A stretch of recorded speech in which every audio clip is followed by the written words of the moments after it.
Hampshire College astronomer Dr. Salman Hameed, Mr. Universe. We're not going to talk about Hampshire College and all of its current troubles right now because most of your time is spent teaching the Pakistani folks about our cosmos with your series called Kainaat, which this is kind of a part of, an English-speaking part of, not the Urdu part of it. And we're not going to talk about music festivals, although I'd love to, because you're going to be at Solid Sound, at least on Saturday. Solid Sound Festival on this coming weekend. I will be there on Saturday, and yeah. And you can, if you won't be there on Friday, you can listen to the Wilco and Jason Isbell concert on 88.5. That's what I can say. That's what I'll be doing, but probably not because it's Friday night. Hey, honesty is part of the thing here. It's science. It's science, but I will be loving to hear Wilco live. I think I've heard them sort of like, probably have been to 10, 15 concerts. Yeah. And absolutely love it. Of course, others as well. But Wilco's the main attraction. And it's going to be great. We're really excited about it. And you're really excited about something the James Webb Space Telescope has seen, the farthest known galaxy yet. Right. And so a couple of things. First of all, this is the current record holder. So that means that we are talking about June 2024. This record is going to be broken. Mm-hmm. We are going to find galaxies that are farther away than that. So that's part one. Part two, no, this does not mean that the Big Bang or whatever didn't happen or any kind of sensational things. What it does mean is this is really interesting and it is unexpected. And astronomers are figuring out that they have started to find galaxies that exist of only a few 100 million years after the Big Bang. And Big Bang happened 13.8 billion years ago. So this particular galaxy, the current record holder, existed 13.5 billion years ago. So that's crazy close to the Big Bang in astronomical terms. It's still millions of years after the Big Bang, but... Yeah, so you have to figure out. So there are a couple of things. One is this particular galaxy, since right now it's the current record holder, I'm sure you want to impress your friends with it. And you go like, oh yeah, I know Jades-GS-Z14.0-0 galaxy. That's the name of the galaxy. They can't come up with something better than that? No, the reason is because this is a particular survey, which is the JADE survey, which is done with James Webb Space Telescope. It's a beautiful image of the whole sort of like, this part of the sky, which is very tiny. It's like much smaller than the full moon. I think it's quarter of this full moon.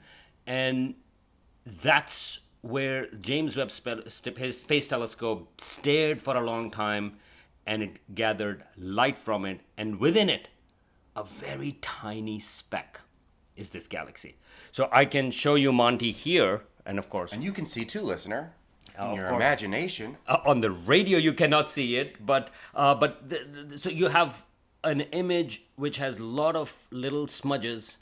Each of those smudges is pretty much a galaxy, and each galaxy contains a few 100 billion stars. But the farther you look back, those galaxies look more and more weird, anomalous, because they haven't taken the full shape yet, and they are also smaller in size generally. So this particular one, which actually is highlighted on the James Webb Space Telescope site, you can find it. You can just search for JADES 14-0. You can find that. And what's interesting is that this particular galaxy is not just a point source or a dot, which some of these other galaxies had been so far, some of the farthest ones. In fact, you can actually see it elongated, just like other galaxies. And in fact... Like a spiral galaxy like the Milky Way? It's not yet spiral, but yeah, you're absolutely right. Like, so spiral galaxies like... We're looking at it so long ago, it hasn't become the galaxy it will become that we would see millions or billions of years from now. That's exactly right. So we are looking back in time. We are looking at a galaxy how it was 13.5 billion years ago. Today, what it would be? Well, it would be something big, something different. But we are looking at it in its baby form, right? And so And that's how we try to figure out our past. And the reason why we are interested in our past is because it tells us about our own beginnings to a certain degree. So this particular galaxy has this elongation, which is about 1600 light years across, which is actually small because our Milky Way galaxy is about 100,000 light years across. But still, this is only a few 100 million years after the Big Bang. In fact, 290 or roughly 300 million years after the Big Bang. We are talking about some of the first galaxies here. But what the surprise has been, as we have talked about earlier on, there have been surprising galaxies right in the beginning, and the question was like, well, how are they so big and so on and so forth? Well, first of all, we have confirmed distance to this galaxy. And what that means is that astronomers have been able to take they have broken down its light into what's called a spectrum. This is the same thing as if you look at a prism, like, when you break up the light. They've been able to break down that light into its spectrum, and that gives us specific distance indicators. And that's how we know it is that far. And it tells us a little bit about what it is made up of. Because with the colors that come with the gases, it'll tell you what specific types of gases are out there, even that far away. And one of the things that is surprising in there is a particular form of what is called ionized oxygen. There is hydrogen and helium in there. There's hydrogen that has been detected, definitely, but there is also ionized oxygen. And the surprise is because oxygen is produced inside stars. So when Big Bang happened, you only had hydrogen, helium, and a little bit of lithium.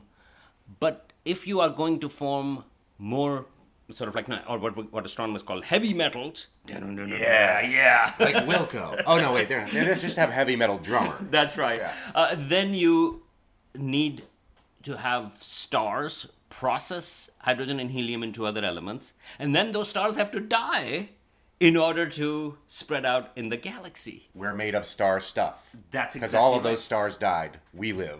And so what this means is that even though this galaxy exists only 300 million years after the Big Bang, that's a very short time. Just remember, even our sun is 4.5 billion years old. Like only 300 million years after the Big Bang, already some stars were born and some stars died. Inside of them, some oxygen was produced and it got spread out, and now we are detecting it in this galaxy. How did this happen?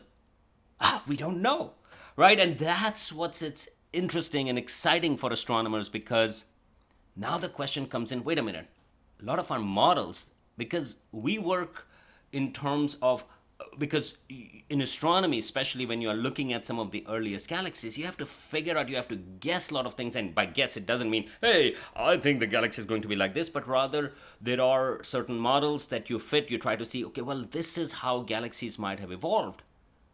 But we did not expect such a galaxy such earlier on, where you have a lot of stars, but we already have a generation of stars that have passed.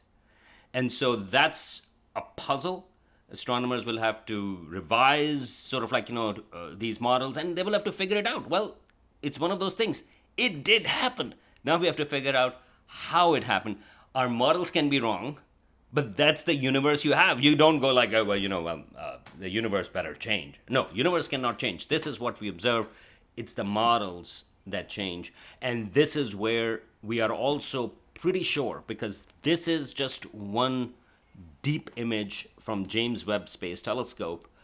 We know there are going to be other galaxies that are going to be found, because this is a very tiny fraction of the sky that this galaxy was detected. So if you can find this in such a tiny portion of the sky, that means there are a lot more galaxies like that. There are a lot more galaxies that would be perhaps even a little bit farther away than that as well. Well, that's what's so fun about the Hubble Deep Field image. It opened up this whole can of worms of galaxies, essentially, and when what we thought might have been just empty sky was riddled with galaxies. What's fun about this one, that the Jades, which sounds like a Kung Fu gang from a Wu-Tang Clan movie or something like that, is that there was a galaxy in front of it that was blocking it. That's so that they had to spend 5 days to try to look around the galaxy blocking the way from this galaxy that is from only 300 million years after the Big Bang. Okay, I'm going to come back to it 1 second, but let me just mention that Hubble Extreme Deep Field Yeah.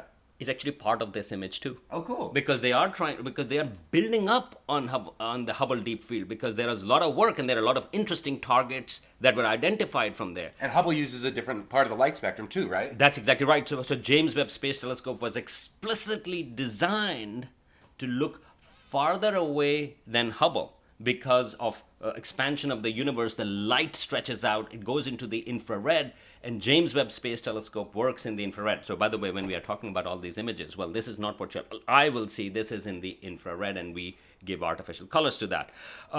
But JADES, by the way, stands for JWST, Advanced Deep Extragalactic Survey. I like it better as a kung fu gag. Tear down the other rival schools' class. But out of all that, this, I think, perhaps was my favorite part of the story, that when astronomers, the group that was leading this, when they looked at this, galaxy, well, they actually were puzzled because there were two galaxies close together. And they were confused by the distances, because the galaxy looked like one of the galaxies, there's two very close together, relatively close by. And by relatively, it's still quite far, but not the farthest galaxy. But then there was this protrusion, another part of it that looked like, well, it doesn't look like at the same distance. And this is where distances become so important in astronomy, because all you are seeing is this image. It's a two-dimensional image in certain ways when you look at the picture. And you don't know if these two galaxies are actually interacting with each other. They could be. There are a lot of interacting galaxies. That galaxies collide. Eventually, Andromeda and Milky Way galaxy are going to collide too. So we do have examples where galaxies collide. So it's possible that you are seeing these two galaxies' actual collision, or this just happens to be a coincidence, and you have this foreground galaxy, a bug or whatever in your windshield when you are looking at this beautiful sunset farther away, and you're trying to take a picture. And when you take a picture, there is this thing that's in front of your beautiful sunset, and it turns out that indeed this was a bug. And look, no disrespect to people and civilizations that inhabit this particular galaxy. I'm sure that galaxy is very nice, and I'm sure the civilizations in there, the life in there may be very nice too. But for us, it's just in between. And so then astronomers had actually, they spent 5 days, full days, where James Webb Space Telescope just stared at this particular part, like these two galaxies, and especially the one that looked farther away, to isolate its light and figure out, oh yeah, that galaxy is actually far, far, far away, and it just happens to be a coincidence where another foreground galaxy is blocking some of its way. If we can see back to 300 million years after the Big Bang, like this oldest known galaxy so far, 14.5 billion years ago? 13.5 billion, meaning to say that the light, when we are seeing this, with all this foreground, when we see this smudge, we are seeing the smudge when its light started. 13.5 billion years ago. 13.5 billion years ago. There was no sun, there was no earth. In fact, sun was like way, 10 billion years later, sun formed. So yeah, and that's how we are seeing it right now. The light is just getting to us. Will we ever see the Big Bang if we look far enough away? Well, no. And the reason is because there is a word that you use to a certain sense, and that was, will we ever see? And so how do you see it? And so the problem is that the farthest we can see right now, and again, so I would put it in quotes, see, that is what is called the cosmic microwave background radiation, and which is basically the first time light was able to flow freely in the universe, and that was a few 100,000 years after the Big Bang. So that's how far we think we can see with light. And the reason is before that, the universe was opaque. So it's the same thing if you look at the sun, for example. Well, sun is made up of plasma, but you look at what you call the surface of the sun.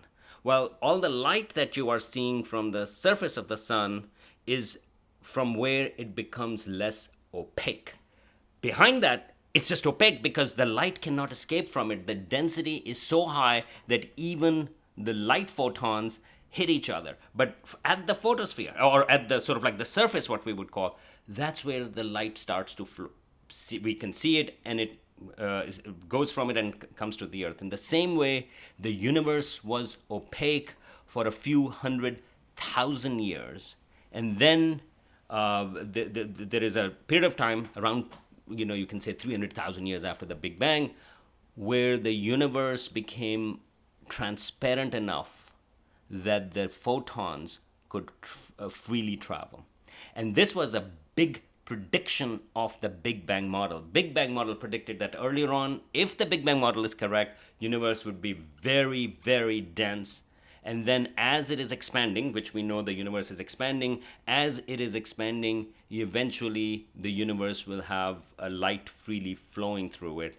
And that was exactly matched that prediction in 1965, where astronomers detected this cosmic microwave background radiation. Which you can see on your old Rabbit television set. Is that true? Well, that's right, because it is everywhere. So, I mean, every part of the universe, Monte, you and I, my atoms and your atoms were also once all together.